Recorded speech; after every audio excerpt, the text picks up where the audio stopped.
Nigériens, mes chers compatriotes, depuis le 30 juillet dernier, nous vivons dans notre chair les sanctions d'une ampleur sans précédent prises contre notre pays, le Niger, et son peuple suite aux événements du 26 juillet 2023.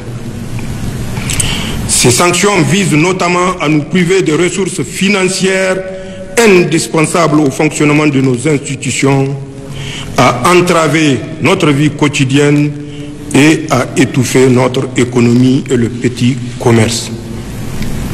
En outre, ces sanctions vont jusqu'à priver délibérément nos laborieuses populations de tout approvisionnement en produits alimentaires et pharmaceutiques.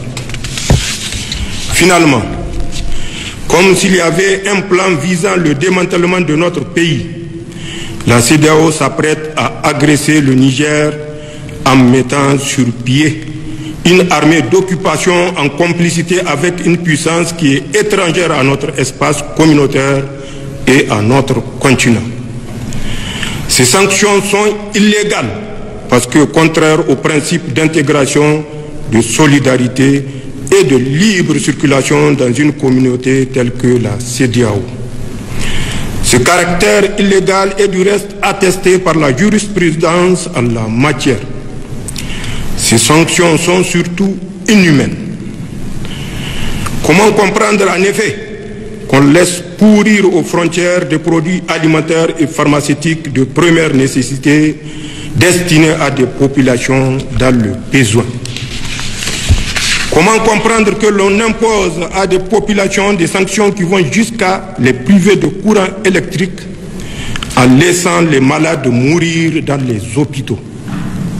Ces sanctions ne sont pas pensées dans une optique de recherche de solutions, mais pour nous mettre à genoux et nous humilier. Comme vous le savez, elles ont été prises sans consultation préalable, ni des autorités de transition, ni des instances régionales, ni des parlements nationaux, ni des populations sœurs des pays de la communauté. Nigériennes, Nigériens, mes chers compatriotes, ceux qui ont pris ces sanctions cruelles et menacent de tuer des milliers de Nigériens espèrent ainsi les diviser et imposer à notre vaillant peuple leur volonté. Ils pensent pouvoir nous contraindre à accepter par la force ce qui est profondément inacceptable, car contraire à nos intérêts vitaux et à nos valeurs cardinales. Ils veulent isoler notre pays à un moment où notre peuple a le plus besoin de la solidarité communautaire pour mieux faire face au terrorisme et à l'insécurité. Ils ne semblent pas mesurer l'ampleur de contre-coup qu'une agression militaire contre le Niger aurait sur toute la région.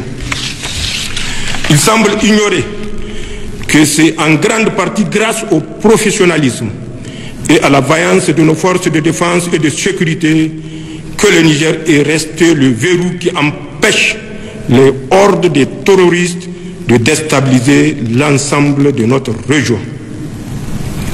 Heureusement, dans plusieurs pays voisins, comme lointains, membres de la communauté ou non, des leaders visionnaires et des populations solidaires ont exprimé et expriment leur opposition à toute intervention qui ouvrirait une véritable boîte de Pandore. Nigériennes, Nigériens, mes chers compatriotes, il est paradoxal que les réactions excessives entretenues par certains acteurs externes qui tentent d'imposer les médias une image caricaturale du Conseil national pour la sauvegarde de la patrie et de son action soit autant en déphasage par rapport aux aspirations du peuple nigérien. La réaction populaire observée dans tout le pays démontre pourtant à suffisance que l'action des forces de défense et de sécurité regroupées au sein du Conseil national pour la sauvegarde de la patrie répond clairement à l'exaspération de l'écrasante majorité du peuple nigérien qui se sent délivré. Nigériennes, Nigériens, mes chers compatriotes, Je affirme ici que notre ambition n'est pas de confisquer le pouvoir.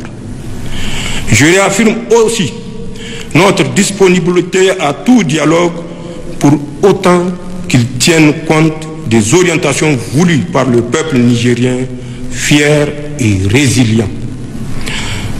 Toute approche coercitive et ignorant la quête de souveraineté, de sécurité et de bonne gouvernance exprimée clairement par la population revient à ignorer les dynamiques profondes en œuvre dans les pays sahéliens abandonnés à leur propre sort depuis plus de 10 ans par ceux-là même qui, au lieu de les aider à combattre les maux qui les assaillent, veulent aujourd'hui les agresser.